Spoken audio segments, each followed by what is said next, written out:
A woman views the total solar eclipse on July 22, 2009, in China. Credit Ryan MilliganNASA Paul Sutter is an astrophysicist at The Ohio State University and the chief scientist at COSI Science Center. Sutter leads science-themed tours around the world at astrotouring.com. Sutter contributed this article to Space.com's Expert Voices Opt Insights.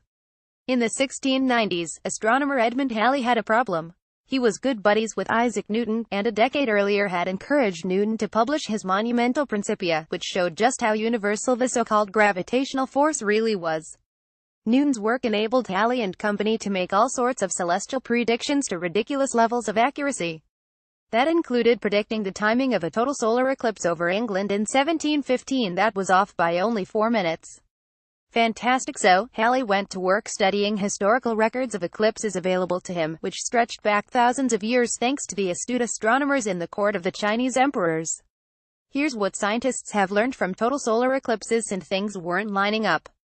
Calculations of ancient eclipses began to drift from the historical records, and the further back in time Halley went, the worse the discrepancy got. If the histories were to be believed, eclipses were steadily getting further apart. Not perceptibly, but only over the course of thousands of years. What was going on was the rotation of the Earth slowing down. Was the moon getting farther away? Yes.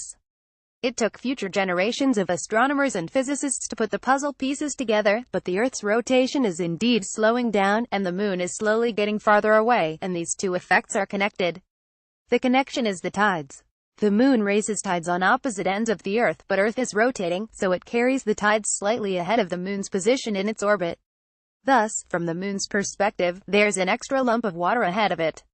The gravitational pull of this lump acts like a leash, tugging on the moon and sending it into a higher orbit. As a consequence of this boost, the Earth has to lose a little bit of energy, and slows down a wee bit. We see this process played out around the solar system. The end result is tidal locking, with the same side of an object always facing its orbital companion. This already happened to the moon long ago, so it always faces the same side toward the planet, and slowly it will happen to the Earth, too. Pluto and its largest moon Charon are already tidally locked, as well as many small moons of the giant planets in Earth's solar system.